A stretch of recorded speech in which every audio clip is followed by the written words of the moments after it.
Good morning to all of you. My name is Jasper van Kuijk. I'm Assistant Professor User-Centered Innovation at the Faculty of Industrial Design Engineering, Faculty of TU Delft that focuses, specializes on design and innovation.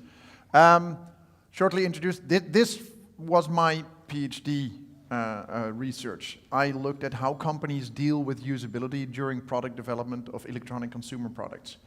But not in theory. I just went to product development teams, for example, in Hong Kong, Singapore, Germany, Sweden, and I asked them, what prevents you from making easy-to-use products? So I didn't go into the theoretical models. I went to the practitioners because I wanted to know, what do you see, what is not working? This is a course I teach in which we give students a electronic consumer product. We ask them to test it with participants. And then they have to make a redesign and also test that redesign, a prototype of that, with participants. Because it's really nice, because in the first session they always say, oh, this company is really bad and this product is really bad. And then they have to do the same thing themselves. And it turns out that it's not that easy. I also write a weekly column in the Dutch national newspaper, the Volkskrant. The series is entitled, How Hard Can It Be? Basically what I do, I dissect poorly designed products and services. This one was about the Maya principle, which is most advanced yet acceptable in terms of design. I don't know if do any of you know the Citroën C4 Cactus? It's the car with the doormats on the outside. And the first time I saw that one, I thought, well, why would you want to put doormats on the outside? And by now it's starting to grow on me. However, the Fiat Multipla never grew on me. So there's differences in that. I write on a weekly basis about sort of design decisions. And I also had a lab on electronic ticketing in public transport. For 5 years, together with companies and governments, we researched how to best develop electronic ticketing systems for public transport. Here are my students and me in the lab, where we also made a lot of prototypes. We focused really on the user side of things. We started with, what do users need? What do travelers need? And how can we build systems that fit with that? And the trigger for that was the OV chip card that was introduced in the Netherlands, I think about 10 years ago. And there was a certain backlash in politics, and people really didn't like the system because they were forced into it, it was expensive, and it was really, when it started, not easy to use. So this was our mission. When we started our lab, we want to have Dutch people brag about the OV chip card abroad. And, well, if you know Dutch people a little bit, they don't brag, they complain. That's basically what Dutch people do. So I thought, this was the mission. Our last phase of the project, these were the subjects that we started to tackle, so a little bit less on the history of the OV chip card, what's wrong with the system now, but also looking forward. For example, how do you integrate the bank card in the Dutch system? It's already there in London, but it's a different system than in London. And also mobile ticketing, and also international air travelers. How do you accommodate people coming to the Netherlands? How do you get them into the system? And this is basically, I think, very important for how we work. We don't do contract research. We initiate. So TU Delft initiates the projects, and we ask companies and governments, we're going to do this anyway. You want to be on board or not? And that gives us a certain amount of leeway to also say, this is what we're going to do. Up front, we said we're going to publish everything openly, all the reports. Either be on board or don't be on board. And I don't think I would want to do it any other way, because it gives us the freedom to say, well, you might think this is the problem, but we actually want to go here because we see that this is a problem. There's an approach that we have, and we call it integral innovation. When I ask people, so how do you think that product developers work? This is basically what they think, how it starts. You look at people, and you ask them, what do you want? What do you need? What are you able to do? And then they're surprised that not all products and services fit with people. And they say, okay, but there's also different factors that come into play. For example, business considerations. You need a business model to keep a service up in the air or a product. You need the right technology, and sometimes companies have a certain technology and just push that to the market. And there's also societal considerations. I adapted this model from IDEO, who had human, business, technology, those three factors. I added society because you see more and more that in systems and in services, also societal factors play a role, and also in products. I'll explain the model a bit more. In the end, what you get, you want a product or a service that's desirable, viable, feasible, and responsible. People need to want this thing. It needs to be viable. Somebody needs to be able to make money from it, or the system needs to be making money for example, a government. It needs to be technological feasible, and it needs to be responsible. So let's look at the human side. This is an interesting one. This is the Volvo XC90. And Volvo was always a very popular brand in the US, but it was not that good in sales figures. So at a certain moment, Volvo did some research. They did a soccer mom study. They shadowed American soccer moms who brought their kids to soccer and school, etc., and they just observed how they used their car. And the conclusion was that the old model Volvos didn't have enough cup holders. The cup holders, it was a European car, there were 2 cup holders in the car for European-sized cups. While in the US, which is, in Europe it's very common to move about walking. In the US, you do a lot of the things in your car. And for example, the cups from Starbucks didn't fit the cup holders. So then they adapted their design, and in the next version, the Volvo XC90 had 18 cup holders. This was not about horsepower, not about the engine, not about the drivetrain. This was about cup holders. A second is business considerations. And this is a Dutch example. Bol.com is still at the moment the biggest online retailer in the Netherlands. And the interesting thing is that about 15 years ago, maybe even 20, they came up, and there was no electronic payment system in the Netherlands. So the Dutch people didn't like to use credit cards. By now there's a banking transfer system for online, but it wasn't there. So they made a decision. They would just send you the book and with the payment card, and you just filled out the payment card and you sent that back, and then you had the book. Their credit department really didn't like this, but it made them the biggest online retailer in the market, and it still is. So here's their business model actually drives their success. Technology, this is an interesting one. So whom of you still uses this? Whom of you recognizes this? Alta Vista was awesome. It was a really good search engine, Boolean operators, or you could have really extensive queries. And this was actually, at the time, a really well-designed website. Lots of user testing went into it.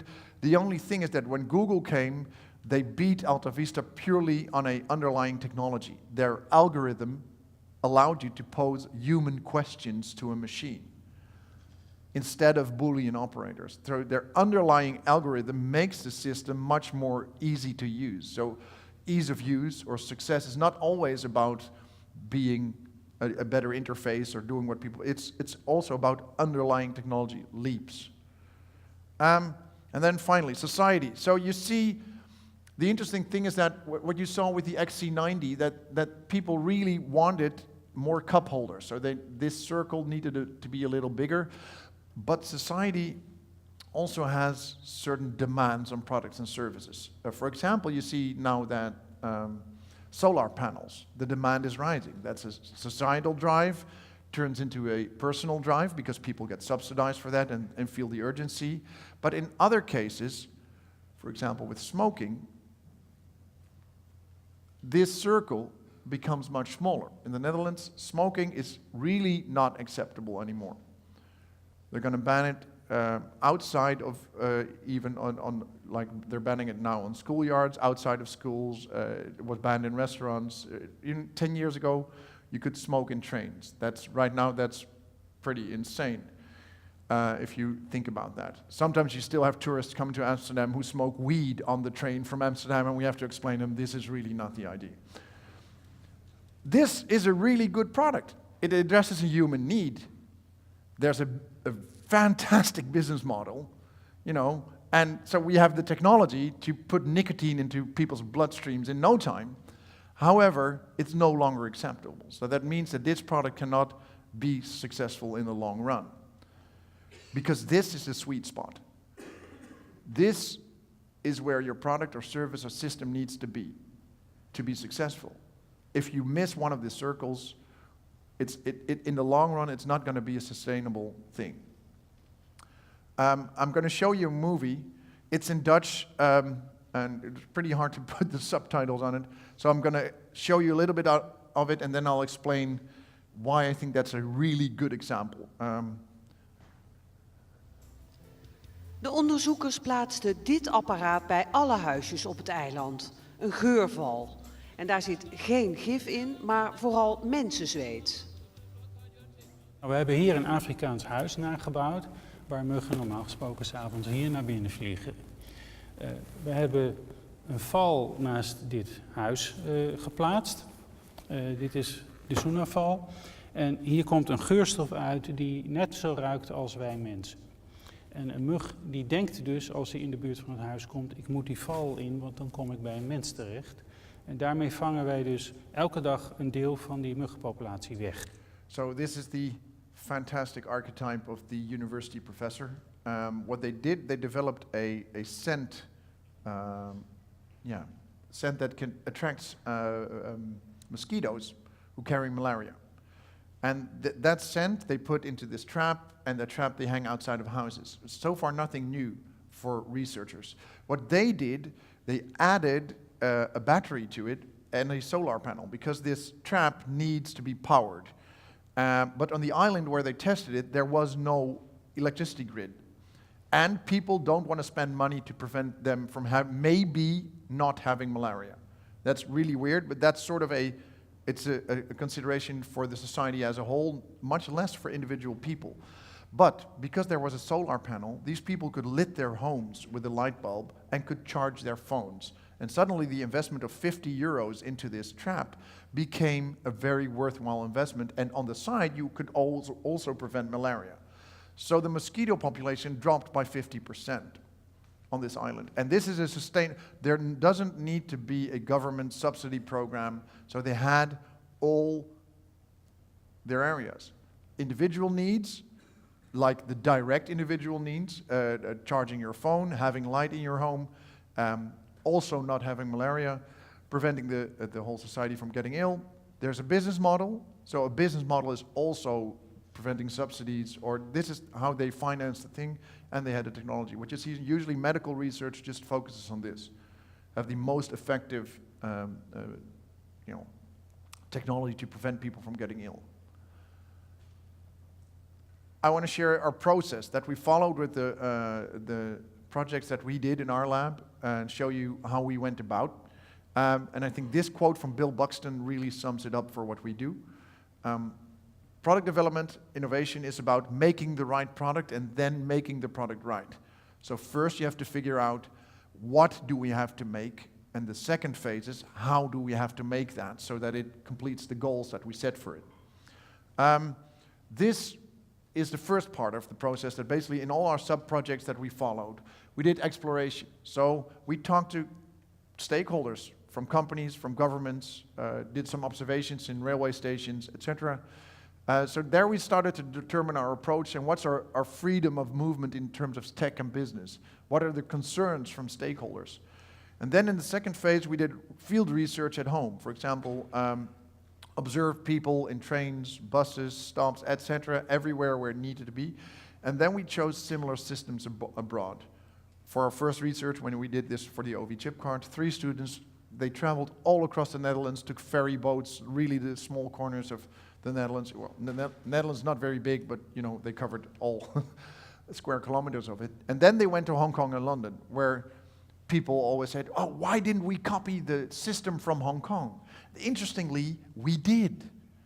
We copied the back office from Hong Kong. But Hong Kong is one closed system, gated system, no travel products, one operator.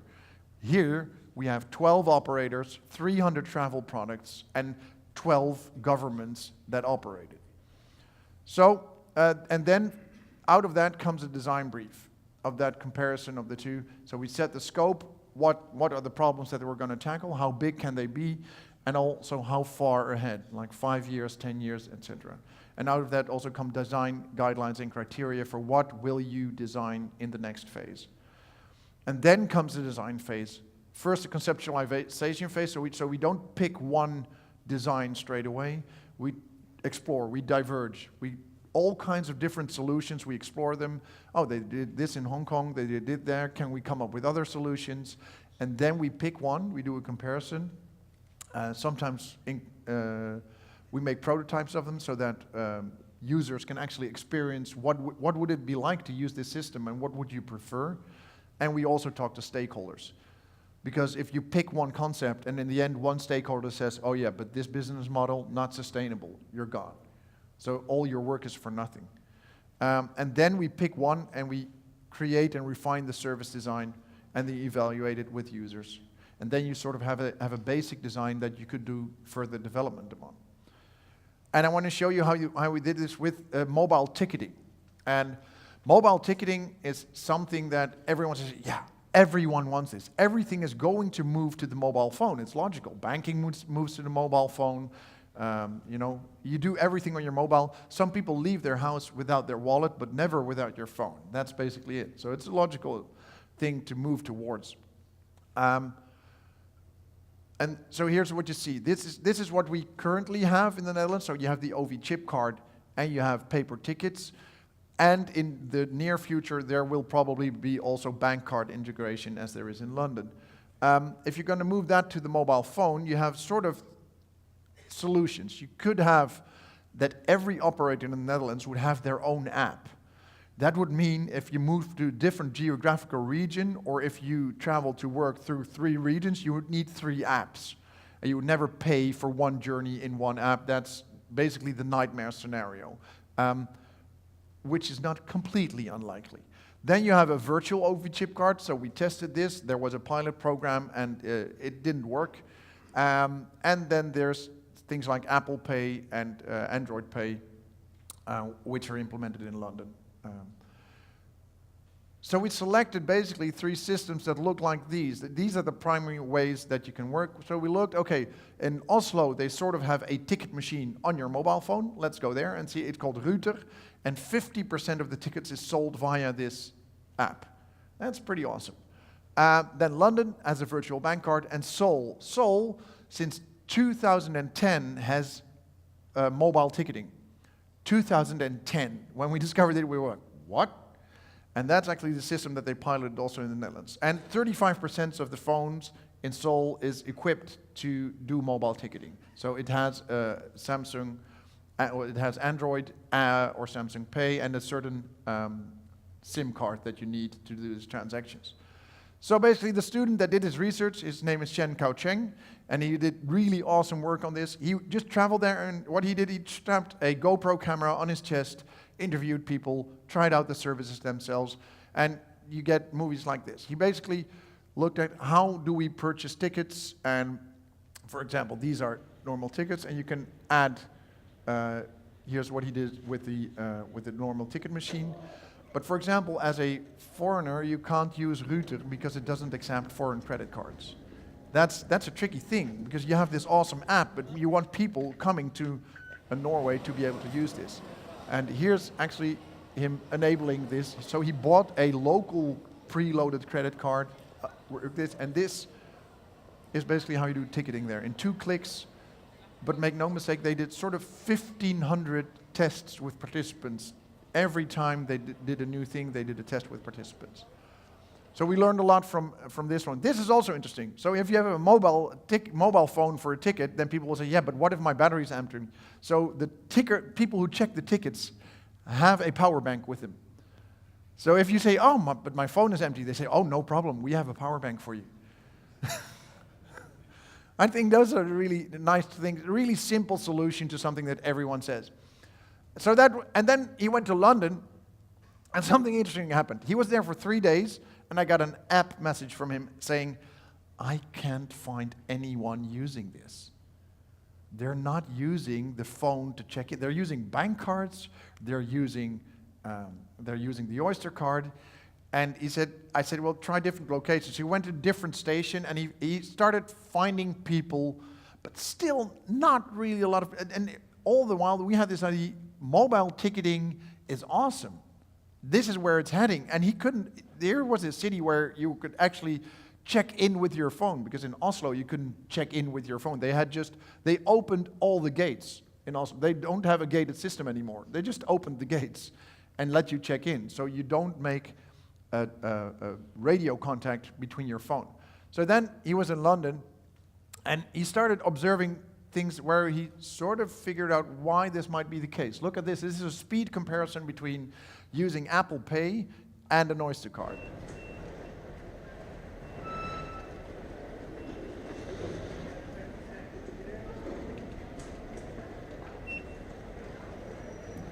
So 3 Oyster card users in a time of 1 Apple Pay users. And the London system is peak capacity driven. They want to have as fast as possible people through the gates. This is not very nice. The Oyster card has a 0.2 second answering time. So that's pretty fast. The phones don't have that. Here's another one. You will see a young lady coming up, and then something interesting happens. She moves here. So Shen loses her for a while, and then all of a sudden he was here at this gate line for about half a day, and there she is. Look at what's happening. Oops. So 2 people here waiting, 2 other confused. Here she holds up the line again. This is really not the interaction you want. You have to open your phone, you have to authorize. With Apple Pay, you have to authorize every single payment. So your fingerprint authorization or a password and the communication between the device. That was not. And he also found, and he was just crouching there at the gate line, and at one point a guy came and he thought, I'm going to ask him why he uses it. So this was his question. What are the benefits for you of using your mobile bank card over your physical bank card? Because it's basically the same account. Why use the phone? And then this interview came. There is no benefit to me. Can you turn up the volume? Purely subject to the advertising. Okay, Like, right. it's cool, and that's why I think about it. Yeah. Like, Oh, nice though. Thinking about it like just now, I've not really thought about it in much detail. Yeah. Like, I can't really see why it exists. It has no advantage until everything goes into your mobile phone. Then it starts having an advantage, but it needs to be faster, it needs to be more reliable. So, but then Seoul, where they have mobile T-money, same pattern. 35% since 2010 is enabled to do mobile transactions in public transport. And Shen just stood next to the gate line, and about 1 or 2 out of every 100 passengers used the mobile phone. And again, he just did some observations. How does this work? So this is Shen. He rented a mobile phone, a local mobile phone, and tried it out. And sometimes it worked like this, but other times when he tried to check in, it was really, really, really unreliable. And you feel insecure. It's very much a social thing. You don't want to hold up people behind you. There's social pressure involved in this. This is not a nice interaction. And also people actually said, well, what is T-money? I'm not aware of this. What is that? And it was around for 8 years or 7 years at that time. Interestingly, in Seoul, the credit cards are enabled with mobile T-money, so you don't need to top up. So actually, the biggest advantage of doing it on your mobile phone, it wasn't there for them. So in the end, we developed a model and looked at what determines the adoption of these digital ticketing services, the innovations. So basically you have system requirements, choices that you make in your systems that determine your potential user base. If this is the total potential market, here's the people who can use the product. Suitable device. Apple doesn't allow for NFC communication. So all Apple phones, gone. If you don't allow foreign credit cards or some domestic payment systems, those people, hard cut off, gone. Do the operators support you? Are all operators involved? Do they support the system? If not all, gone. And then you have your potential user base, the people who, in theory, could use the product. Then they need to be aware, it needs to appeal to them, and the onboarding process needs to be easy. And in the pilot that we did in the Netherlands, the appeal was huge, the awareness was huge, because national newspapers opened, check in with your mobile phone. the onboarding procedure was horrible. That was really bad. So those are the people who start, and then you want to retain people. So will they keep using it? And the nice thing is, if the retained user base is really good, it can increase the appeal for other people. If you see a lot of people using a service, at one point you start thinking, hey, this actually might be a nice system. And if it's really, really, really good, people might even switch to a different platform to be able to use this service. So this is the idea that we came up with.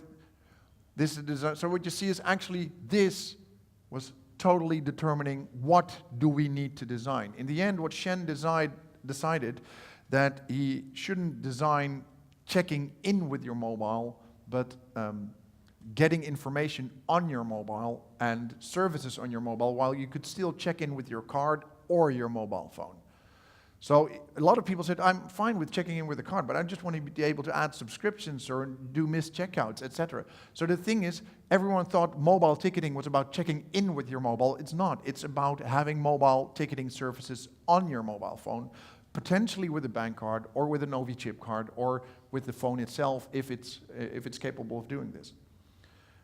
I'll show you a movie that he made. It's in Dutch again, but you get sort of an impression how we communicate our service design. And it's not your average communication. OV betalen. De app voor al mijn OV-zaken. Met de app heb ik real-time inzicht in mijn saldo en reishistorie en hoef ik niet meer langs de kaartautomaat. Naast handmatig opwaarderen kan ik ook automatisch opwaarderen of achteraf betalen voor mijn reizen. Ik kan zelfs een fysieke of mobiele OV-chipkaart aanvragen. Of mijn bestaande kaart registreren. Oké, een fotootje maken. Ja, klopt. Zo, en ik kan beginnen. Yes, klaar om te vertrekken. Hey Shen, alles goed? Dit is Shen. Oh, dan moet ik weer wachten bij de automaat. Maar ik kan betalen met de app. So basically what we did is, we made a commercial. We made a 2.5-minute commercial for our stakeholders. This is what people want. This is how you should do it. And then we have a report as well and a presentation. But this commercial really triggered them. That's what people show each other in presentations. He evaluated the system in a standardized usability scale where you can ask. We did a prototype and showed in a movie how it would work. People would interact with the prototype. It had a 95 score in this thing, which is above best imaginable. I've never seen anything done like this. This was a really good student. Ik ben helemaal verkocht. Ik vind dit moet echt gewoon een realiteit worden. Als dat niet This zo needs is, to dan be is a het reality, gewoon she heel erg says. van, I can't really understand Ja. why it is not there yet. And this is what we also did. We showed these movies to the stakeholders. We showed the scores. And recently, NS, the Dutch Railways, launched NS Flex, which is a mobile subscription system where you can switch and you can do missed checkouts. And it has a lot of the properties of this design. What we also invested in very much is knowledge dissemination from the start. So at the end of the analysis phase, we held a big analysis presentation where we invited all the stakeholders to the university and said, this is what we found. We shared a report, and so we did a presentation, and we gave a report and said, take this home to your colleagues. Also, in the selection of concepts, we asked for their opinions. Which concept would you select? Which concerns do you have with regard to technology, with regard to business? What would be a deal breaker for you? We didn't let them make the choice, but we asked them, what do you find important? So we either knew what, if we chose something that they disagreed with, what we had to circumvent, what we had to deal with and fix for them, or we could, take it into account. We made every project. We made a YouTube movie that summed up the research and the main takeaways, and we also did popular press to put pressure on the public transport sector so that journalists now know that there are good designs out there that they need to take into consideration. And this is also, because development of the system moves so fast, I decided to skip scientific papers and first do reports and publish them publicly. They're on our website. You can just find them. Every single report of ours is publicly available because the Dutch system is really constantly under development. And I think that just first, the scientific review process takes too much, and it doesn't reach the target audience that I have for the Dutch system. It does reach the people in the international context. So what I'm doing now is, now I'm writing the scientific papers, which is sort of backwards if you look at it from an academic context, but it's much more effective if you want to have an impact. So that's basically it. Our success factors, I think, were the integral approach, asking the question, what is the problem? Looking at these 4 circles, so business, technology, society, and human.